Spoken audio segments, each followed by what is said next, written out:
Hello everyone, welcome to my channel. So guys, आज हम MSc fourth semester medicinal chemistry का topic ले रहे हैं, सल्फोनेमाइड्स।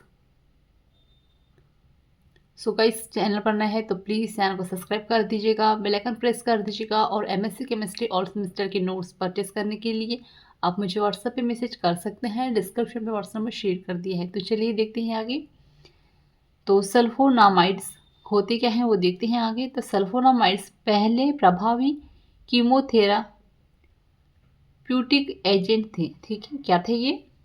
कीमोथेराप्यूटिक एजेंट थे जिन्हें मनुष्य में जीवाणु संक्रमण की रोकथाम और इलाज के लिए व्यवस्थित रूप से नियोजित किया गया था। इसका यूज़ क्या होता है? जो मनुष्य के जीवाणु संक्रमण की रोकथाम और इलाज के लिए व्यवस्थित रूप से नियोजित किया गया था। ठीक है, आगे कह रहा है कि सल्फोनामाइड्स या सल्फा ड्रग्स कई समूह की दवाओं का आधार है।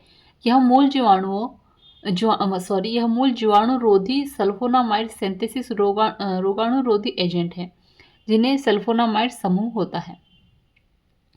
तो ये दवाई क्या होती है? इसको सल्फोनामाइड्स या सल्फा ड्रग्स के रूप में जाना जाता है और कई समूह की दवाओं का आधार है ये। ठीक है, मतलब कि बहुत सारी दवाओं के रूप में ये काम आता है। यह मूल जीवाणुरोधी सल्फोनामाइड सिंथेसिस रोगाणुरोधी एजेंट है। ठीक है, मतलब ये क्या करता है? रोगाणु को रोकने के लिए इस दवाई का यूज़ किया जाता है। ठीक है, अब आगे देखते हैं कि कुछ सल्फोनामाइड्स रोगाणुरोधी गतिविधि में से भी रहित होते हैं, जैसे कि एंटी कॉन्वेलसेंट सल्फियामिया। ठीक है, आगे देखते हैं। आगे कह रहा है कि सल्फोनामाइड्स का विकास दवाओं के इतिहास में सबसे गहन चिकित्सीय क्रांति है। ठीक है, क्या कह रहा है? जो सल्फोनामाइड्स होते हैं का विकास दवाई के इतिहास में सबसे गहन चिकित्सीय क्रांति है। ठीक है, और सल्फोनामाइड्स की पहली बार 1908 में एक जर्मन रसायनज्ञ बायलेर द्वारा संश्लेषित किया गया था। ठीक है, इसका संश्लेषण कब किया गया था? 1908 में। ठीक है, जर्मन रसायन केमिस्ट से। ठीक है, उनका नाम था बेयर। ठीक है, आगे देखते हैं कि एजेंट में सल्फोनामाइड समूह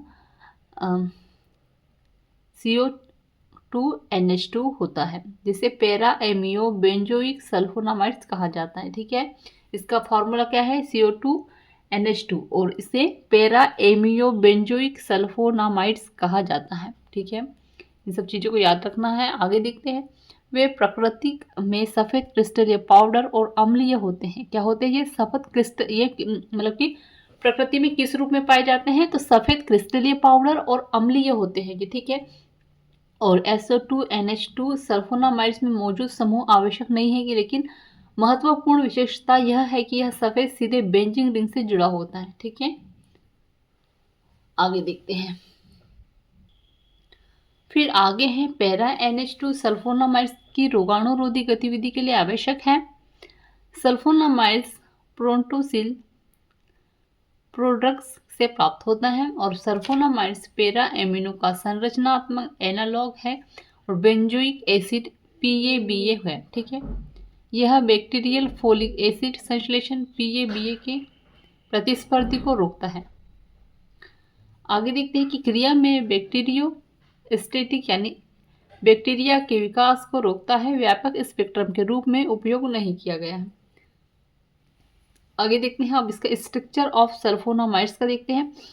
तो पहले है बेंजीन रिंग के साथ क्या है हमारे पास? COOH और NH2 जुड़ा हुआ है, इसको हम क्या कहते हैं?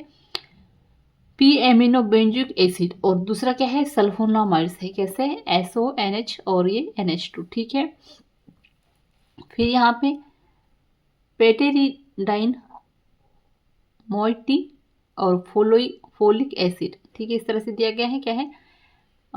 H2NOH जुड़ा है, यहाँ पे NN जुड़ा हुआ है। ठीक है, और फिर यहाँ पे NN, यहाँ पे पाई बॉन्ड CH2NH, और फिर यहाँ पे रिंग, फिर ONH COOH CH2 CH2CH COOH और ग्लूटामेट। ठीक है, इस तरह से ये रिएक्शन कंप्लीट होती है यहाँ की। सो आई होप आपको ये टॉपिक समझ में आ गया होगा। सो प्लीज़ चैनल को सब्सक्राइब कर दीजिएगा, बेल आइकन प्रेस कर दीजिएगा, और एमएससी केमिस्ट्री ऑल सेमेस्टर के नोट्स परचेस करने के लिए आप मुझे व्हाट्सएप पे मैसेज कर सकते हैं। डिस्क्रिप्शन पे व्हाट्सएप नंबर शेयर कर दिया है, तो चेक ज़रूर कीजिएगा। Thank you.